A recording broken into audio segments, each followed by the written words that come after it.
sabe quantos navios existem nos oceanos? E já imaginou como eles impactam a vida marinha? Será que o navio não deixa rastro por onde passa? Hoje, vamos conhecer um pouco mais sobre o transporte marítimo, porque o oceano começa aqui.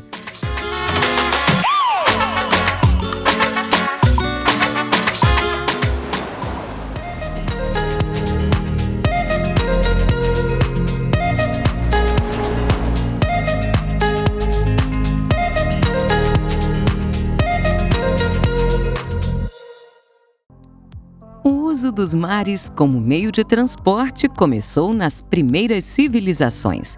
Hoje, 90% do comércio internacional utiliza o transporte marítimo. Esse grande volume de navios gera cerca de 1 bilhão de toneladas de gases estufa por ano. A relação entre o transporte marítimo e a poluição, ela está relacionada diretamente ao tipo de combustível que a embarcação utiliza.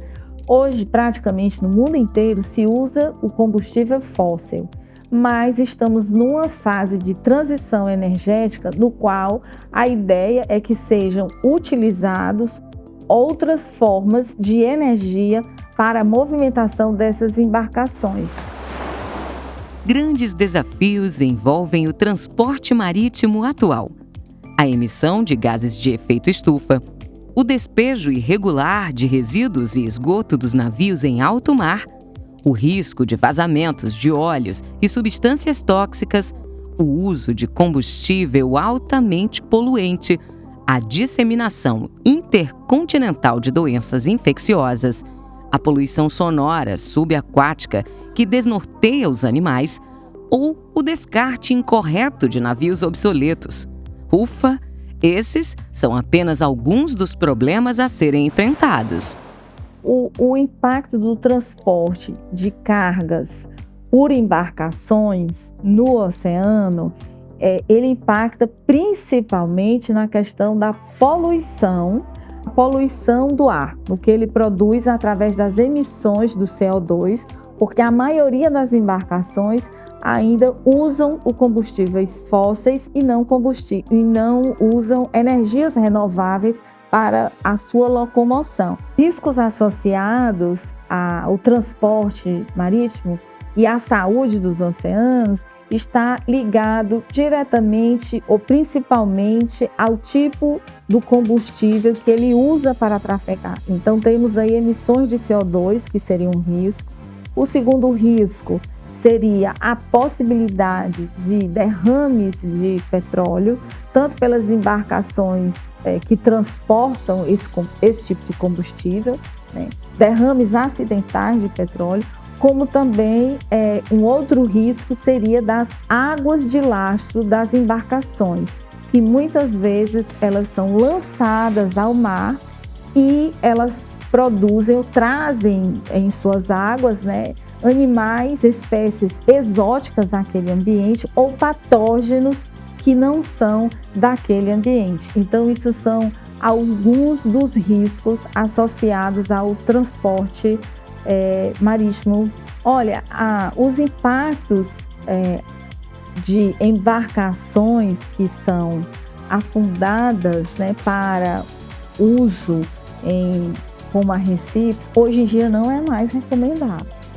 Há uma recomendação, por quê? Porque são embarcações, né, que majoritariamente são feitas de ferro, né, e isso vai provocar poluição. Hoje em dia, há outras formas de recuperação de ambientes, de arrecifes, outras formas mais modernas, né, que se usam, que se aplicam, né, não se utiliza mais. A exploração dos oceanos é essencial para as atividades humanas. Cabos submarinos para a internet, peixes para a alimentação, insumos para a medicação e muitos outros recursos vêm dos oceanos. Mais de 80% da população brasileira vive hoje a menos de 200 quilômetros da costa do país e o sustento de milhões de famílias depende diretamente dos recursos marítimos. Encontrar o equilíbrio entre a exploração dos oceanos e a sua sustentabilidade é a onda mais importante e desafiadora do momento. Sou Fábio Matos, geógrafo, professor e pesquisador da UFC.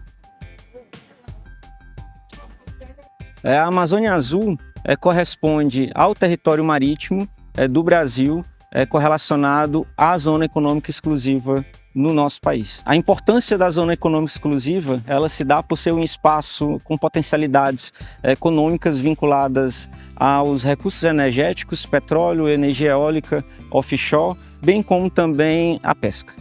A economia do mar corresponde ao conjunto de atividades econômicas que diretamente estão correlacionadas com os espaços marinhos, como o turismo, a pesca e o desenvolvimento energético. Algumas ações são possíveis serem realizadas para que a economia do mar ela possa ser sustentável, sobretudo focando com políticas públicas de planejamento e gestão que foque justamente na preservação e conservação dos oceanos. O transporte marítimo ele pode acarretar algumas problemáticas. Uma delas é a questão da poluição e uma outra é o transporte de espécies exóticas.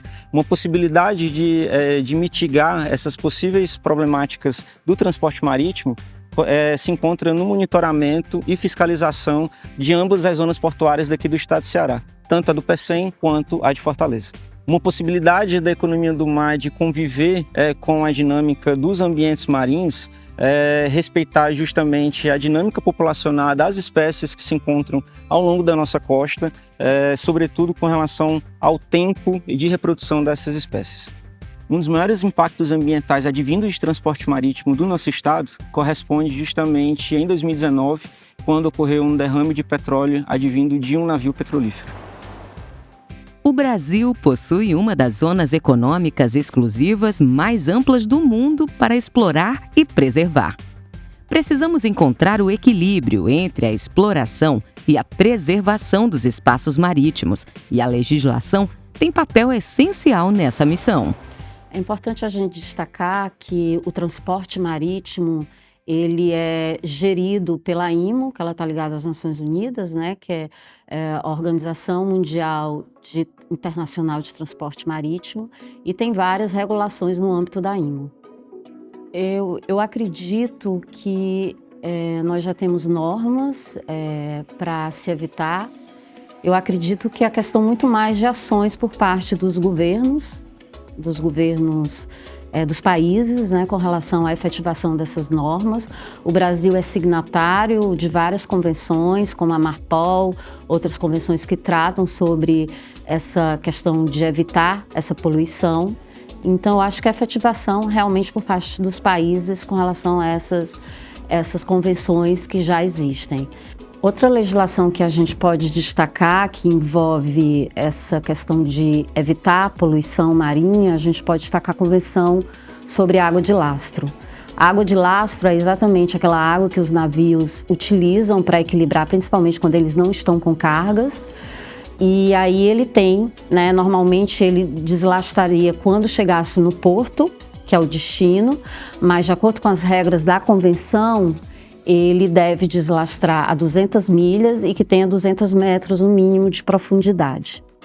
Então, essa forma é exatamente de se evitar a contaminação, trazendo contaminantes, bioinvasores de outros locais. A legislação brasileira, no que diz respeito à parte de poluição, ela tem vários mecanismos e eu gostaria de destacar o plano de contingência. Ele foi até atualizado em 2022, sobre as ações que devem ocorrer, por exemplo, quando tiver um derramamento de óleo. Então, esse plano de contingência tem como autoridade superior o ministro do Meio Ambiente, e aí vão ter todas as mobilizações para que sejam mitigados os impactos que foram ocasionados por esse derramamento. No que tange ao que possa ser melhorado, eu acredito que o Brasil deveria participar de fundos internacionais para que, através dessa participação e não encontrando quem realmente ocasionou, como foi o caso do derramamento de 2019 na costa do Nordeste, principalmente, que, participando desse fundo, o Brasil tenha recursos para indenizar aquelas pessoas que foram afetadas, como, por exemplo, aconteceu aqui a indústria do turismo, os pescadores, pessoas que trabalhavam e que foram impactadas pelo derramamento de óleo. O extenso espaço marítimo que o Brasil possui proporciona grandes oportunidades para o aproveitamento sustentável do seu potencial.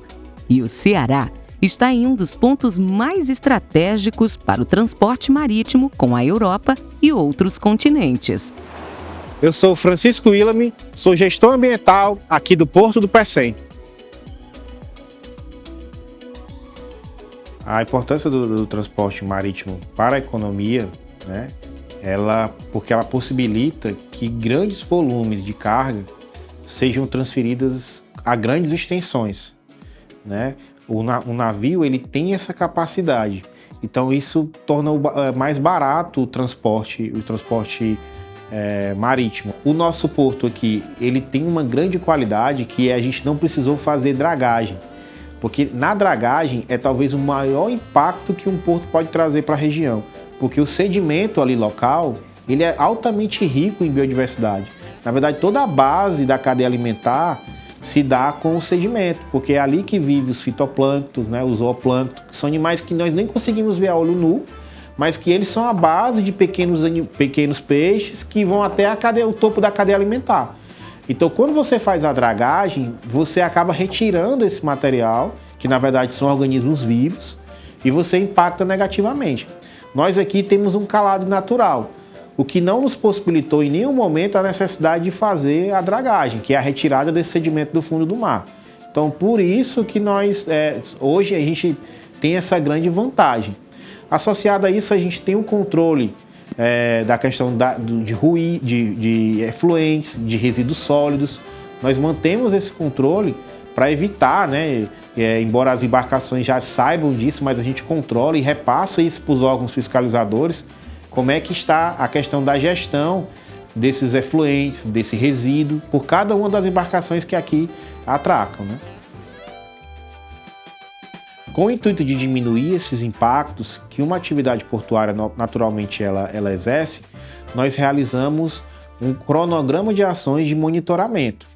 Hoje nós monitoramos a qualidade da água, dos oceanos aqui próximo em mais de 20 pontos, tanto pontos que são a montante, ou seja, antes de chegar à área do porto, como também depois, que a gente chama de jusante, que é para comprovar de que a nossa atividade não está impactando negativamente no convívio da biodiversidade local, baseado na resolução do CONAMA, que é a 308, que fala sobre essa questão da prevenção de incidentes envolvendo óleo. Então a gente mantém uma equipe 24 horas com essa intenção e de forma preventiva nós diariamente efetuamos vistorias no terminal e as embarcações, quando precisam haver uma retirada de um óleo, por exemplo, de um óleo velho ou mesmo precisam receber esse suprimento, elas são cercadas por barreiras. Essas equipes participam de emergência ambiental, participam de toda essa atividade, exatamente para garantir que isso não venha a acontecer. E as operadoras, que são os trabalhadores, os operadores, as empresas que trabalham dentro do terminal, sabem como por procedimentos específicos, individuais de cada um, como devem fazer essa atividade do abastecimento, já que isso é algo muito controlado pelo porto. O potencial da economia do mar é grandioso e o Ceará deve aproveitar os recursos oceânicos de forma sustentável para que as futuras gerações continuem a ter acesso a essas riquezas e que a vida marinha seja preservada. Os desafios são muitos, por isso, aguardamos você em nosso próximo episódio. O oceano começa aqui!